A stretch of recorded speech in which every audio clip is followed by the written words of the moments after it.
Kisah Sang Penakluk. Sebelum lanjut, bagi yang belum subscribe Cafe Novel, silahkan subscribe dan aktifkan lonceng notifikasi supaya tidak ketinggalan update terbaru dari kami. Jangan lupa juga tinggalkan like, komen dan share video ke medsos yang sahabat punya. Oke lanjut. Bab tahun 1924 sampai tahun 1926. Sejujurnya, jika Charlie Kin ingin melaksanakan kedua kebijakan ini di seluruh timur, keluarga Ye adalah rintangan yang tidak dapat dihindari. Bagaimanapun, keluarga Ye saat ini tidak lagi seperti dulu. Terutama setelah pernikahan Tommy Ye, keluarga Ye telah menjadi alternatif di seluruh keluarga Panglima Perang Timur. Tidak seorang pun pernah berpikir bahwa kekuatan Kevin Ye begitu kuat. Tidak hanya para biksu di luar negeri dan Kevin Ye yang rukun satu sama lain, tetapi bahkan para petinggi Tiandao Yinmen semuanya merendahkan martabat mereka demi pernikahan keluarga Ye. Ini adalah kasus yang unik dalam sejarah. Hari ini dari keluarga Ye untuk mengatakan hal-hal juga sangat penting sampai titik ini, karena Charlie Kin dan seluruh pedang biru untuk keluarga Ye, tetapi tidak ada cara. Saat ini, Charlie Kin juga seorang jenderal di siang hari. Matanya tak tertahankan di tubuh Tommy Ye. Bagaimanapun, di depan Tommy Ye, sulit bagi Charlie Kin untuk mengatakan kata-kata percaya diri seperti itu di depan Tommy Ye. Melihat Charlie Kin terdiam, dia tidak dapat menahan diri untuk mencibir dan meremehkan siang hari. Mengapa, Komandan Charlie Kin, ini tidak bisa berkata apa-apa? Dalam hal ini, saya juga ingin meminta Komandan Charlie Kin untuk pergi dengan pedang biru Anda. Keluarga kulit putih kami akan menyelesaikan masalah keluarga baik kami. Saya tidak perlu khawatir tentang itu. Ini tidak lagi diketahui berapa kali sejak hari ke Charlie Kin mengeluarkan perintah penumpang. Namun, Charlie Kin dan orang-orang pedang biru saat ini tidak ingin pergi. Dua jalan jauhnya dari Baijia Manor di atap itu, saat ini, sudut mulut Kevin Ye terangkat dengan lembut, senyum di wajahnya memiliki sedikit penghinaan. Haha, sepertinya siang hari ini tidak bodoh, benar-benar berpegang teguh pada keluarga Ye, saya tidak tahu tindakan balasan apa yang akan dilakukan Charlie Kin selanjutnya. Mona Liu juga terkekeh, seolah-olah untuk hari dari cara sekecil itu tidak ada cara untuk melihat mata. Namun, suara Kevin Ye tenggelam dan berkata, Charlie Kin adalah orang yang terlalu mementingkan hal-hal yang bersifat pribadi. Dengan kekuatan pedang biru, dia dapat dengan mudah menghancurkan seluruh keluarga Jin di ibu kota kekaisaran, tetapi dia telah mengitari hal-hal kecil ini. Ini adalah cara dunia. Sangat disayangkan bahwa dia tidak mau mengakuinya. Howard Zhang juga melangkah maju saat ini. Dia tampak khawatir dan berkata, Saudara Ye, apakah kamu ingin aku keluar dan membunuh orang-orang itu di siang hari? Aku pikir masih ada beberapa hal yang bisa dia katakan tentang keluarga Bai. Jelas, Howard Zhang sedang terburu-buru saat ini. Namun, Kevin Ye masih melambaikan tangannya dan berkata, tidak perlu bagi kita untuk pergi ke teater hari ini, dan kita tidak peduli dengan yang lainnya. Mengenai apakah dua perintah Charlie Kin dapat dilaksanakan di keluarga emas, itu tergantung pada caranya sendiri. Bagaimanapun, kita tidak bisa memperjuangkan segalanya untuknya. Mendengar ketidakpedulian Kevin Ye, Howard Zhang hanya bisa menangis panjang. Konfrontasi, saat ini di depan keluarga Bai telah membentuk situasi konfrontasi seperti itu, yang dipimpin oleh Kaisar Putih dari keluarga emas, konfrontasi seluruh pedang biru. Tetapi sekarang fokus situasi tidak pada siang hari dan Charlie Kin, tetapi pada Tommy Ye, kepala keluarga Ye. Saat ini, banyak mata terfokus pada kepala Tommy Ye. Bagaimanapun, sikap keluarga Ye telah menjadi sangat penting untuk situasi saat ini. Jika Tommy Ye berdiri dan membantah Charlie Kin saat ini, jika dua aturan yang ditetapkan Charlie Kin ditolak, tindakan pedang biru pada akhirnya akan dikalahkan, dan keluarga Ye akan dapat berintegrasi kembali ke keluarga emas ibu kota kekaisaran dengan sikap arogan, dan bahkan menggantikan keluarga putih sebagai pemimpin keluarga emas generasi baru. Di sisi lain, jika keluarga Ye mendukung keputusan Charlie Kin dan pedang biru, keluarga emas yang hadir akan segera didorong ke jurang, dan tidak akan ada jalan kembali. Jadi sekarang semua ini tergantung pada apa yang dimaksud keluarga Ye. Bahkan Bai Zijun, yang berdiri di samping Tommy Ye saat ini, berkeringat. Matanya menatap suaminya yang baru menikah, dan hatinya juga kusut. Sulit untuk membuat keputusan seperti itu. Namun, ada beberapa orang yang siap bergerak, termasuk Dongfang Zhengqiong, kepala keluarga Dongfang, dan Sima Yixiao, kepala keluarga Sima. Kedua rubah tua ini sekarang menatapku, aku menatapmu, dan akhirnya mereka saling memandang sambil tersenyum, hampir bersamaan keluar dari kerumunan. Haha, Tetua Bai, Komandan Charlie Kin, bukan masalah kita begitu kaku. Kalau tidak, lebih baik kita mencari kompromi. Dengan cara ini, kita tidak dapat merusak keharmonisan kita, tetapi juga menyelesaikan masalah ini dengan lancar. Bukankah itu semua merupakan kegembiraan yang luar biasa? Saat ini, Oriental Zhengqiong penuh dengan senyum dan tampak seperti pembawa damai. Namun, wajahnya tidak terlihat baik di siang hari, dan dia berkata, berkompromi. Apa yang bisa saya lakukan? Oriental Zhengqiong menyipitkan matanya dan tertawa lagi. Dia berkata, baru saja, Komandan Charlie Kin telah mengajukan 2 persyaratan. Menurut pendapatku, itu tidak begitu bagus. Keluarga emas kita telah setuju untuk memberikan pedang biru daftar terperinci semua praktisi seni bela diri di klan, serta ranah kultivasi. Namun, posisi kepala setiap keluarga besar masih perlu didiskusikan dalam klan. Apakah kamu tidak tahu bagaimana cara mengetahui pedang biru? Apakah menurutmu metode ini layak? Mendengar ini, wajah Charlie Kin dan yang lainnya berubah pada saat yang sama. Di siang hari, tampaknya posisi kepala keluarga adalah hal yang paling penting. Pedang biru tidak dapat mengganggunya. Adapun mendaftarkan praktisi seni bela diri di klan, itu hanya proyek wajah. Mereka yang melaporkan lebih banyak tetapi melaporkan lebih sedikit dapat menipu dan termasuk dalam konten yang tidak relevan. Tetapi di siang hari baru saja siap untuk mengatakan sesuatu, kedua suara itu berada di kedua sisi pada saat yang sama. Sama sekali tidak. 4 kata pendek itu keluar dari mulut 2 orang. Kedua orang ini bukan orang lain. Mereka adalah kepala keluarga Charlie Kin dan Helian Tishu. Helian Tishu dapat dikatakan sebagai orang yang keras kepala. Orang ini selalu menganjurkan agar dia tidak pernah tunduk pada pedang biru. Meskipun usulan Dongfang Zhenqiong adalah kompromi, dia tetap setuju untuk berkompromi dengan pedang biru oleh keluarga emas. Ini sama sekali tidak diizinkan oleh Helian Tishu.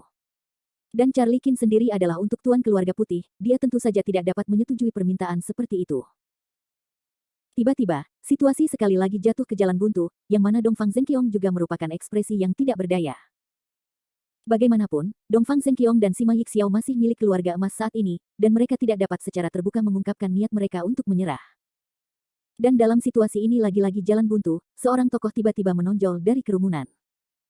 Anak muda yang tiba-tiba keluar dari keluarga emas bukanlah orang lain, tetapi kepala keluarga Ye, Tommy Ye. Pada saat itu, Tommy Ye, dengan senyum di wajahnya, menunjukkan ketidakpedulian dan langsung pergi ke semua orang.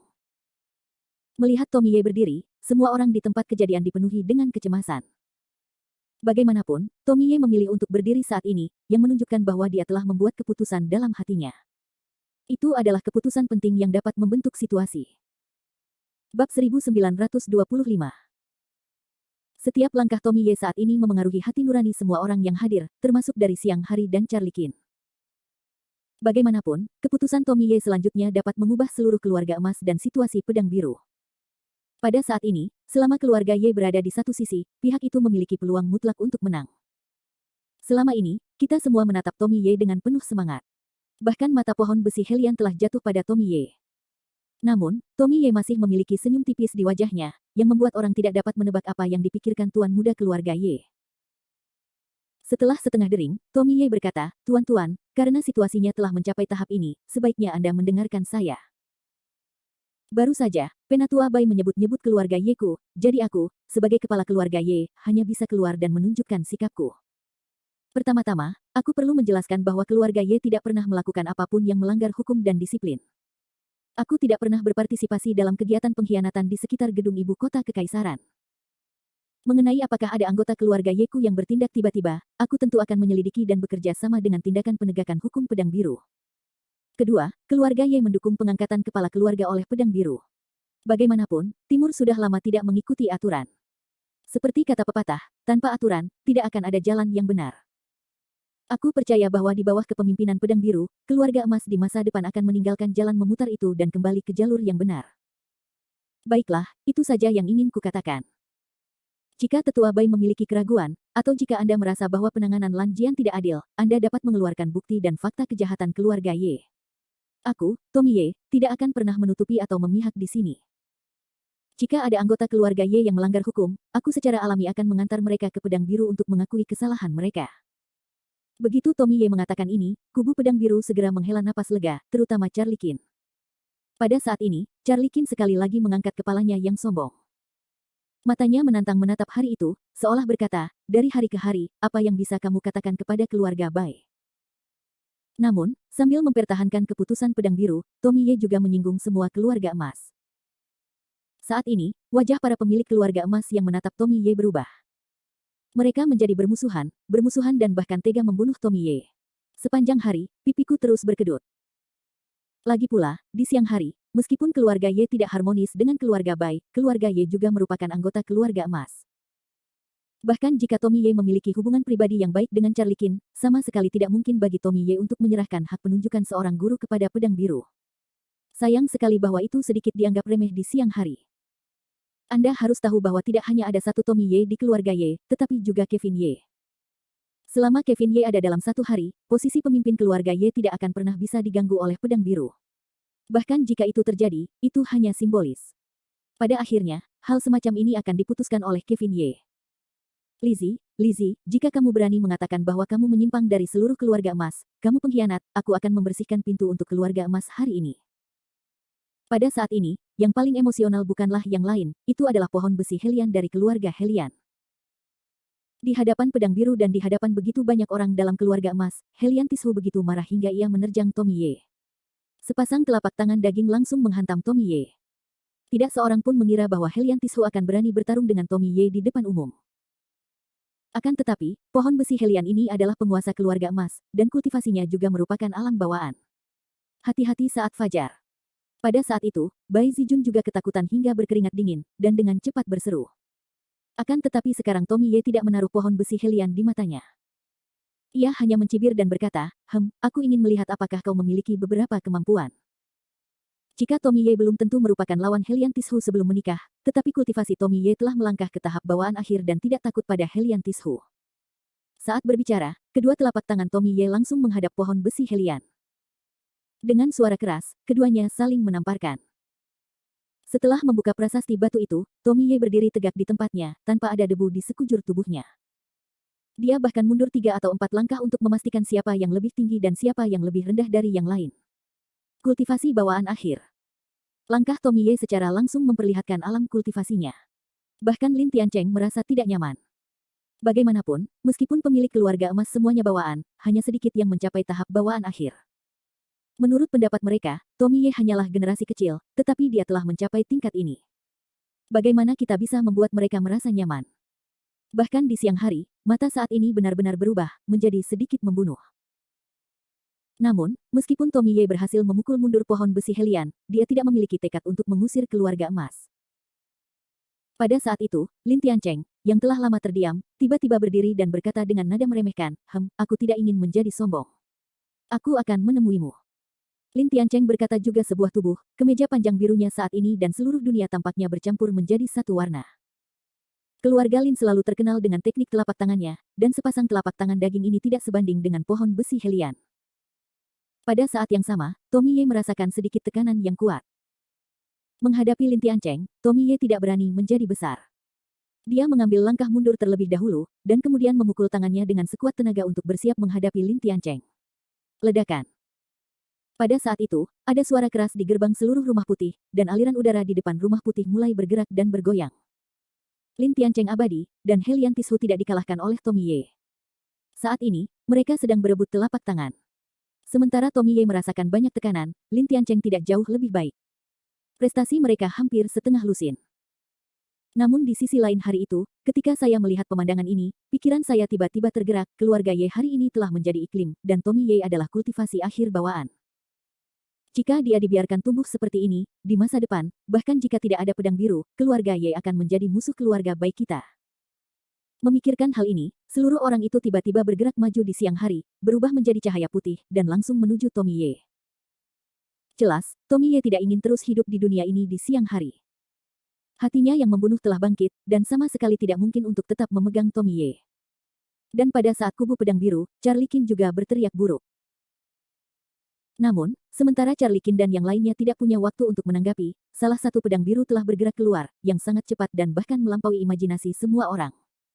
Dia bukanlah orang lain, melainkan Qian Yu, hakim ke-8 dari pedang biru. Bab 1926. Jika Tommy Ye tidak mengatakan bahwa dia hanya mendukung pedang biru, dia mungkin tidak akan dibunuh di siang hari. Bagaimanapun, Tommy Ye adalah tetua dalam keluarga Bai dari siang hari, yang dapat dianggap sebagai tetua.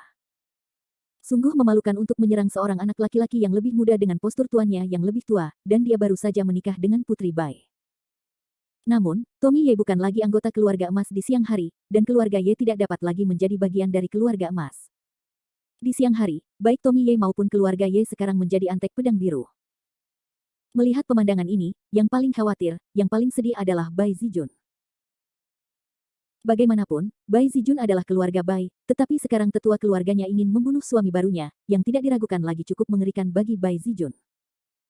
Tentu saja, Bai Zijun juga memahami sebuah kebenaran, yaitu, di depan kepentingan keluarga, putrinya dari keluarga Bai yang telah menikah sama sekali bukan apa-apa. Dia hanyalah objek pemakaman yang dapat dikorbankan kapan saja dan di mana saja. Untungnya, tidak ada yang memperhatikan gerakan di siang hari. Bagaimanapun, pedang biru juga dikuasai oleh penguasa Tianyuan. Pada saat yang sama, tubuh Qian Yu juga bergerak di siang hari.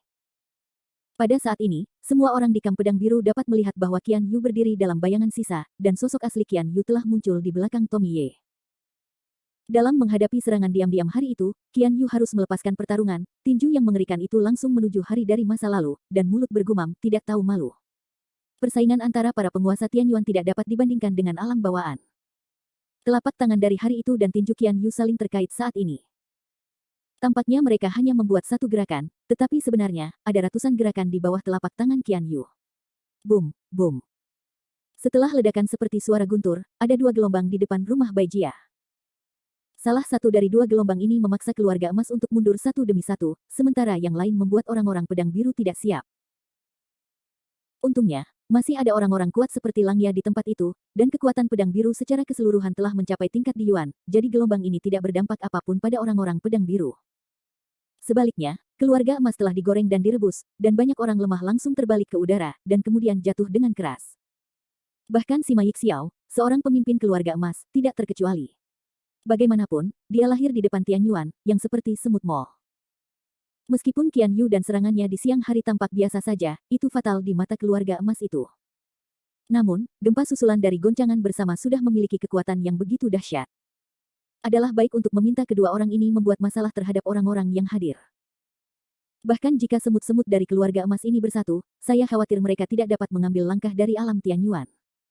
Tianyuan, ini adalah Tianyuan, alam praktisi tertinggi. Ini sangat mengerikan, sangat mengerikan.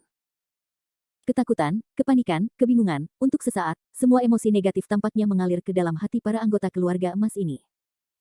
Menghadapi dua alam surga Yuan ini, yang disebut keluarga emas ini sama sekali tidak tahu apa-apa, seperti menonton para dewa bertarung.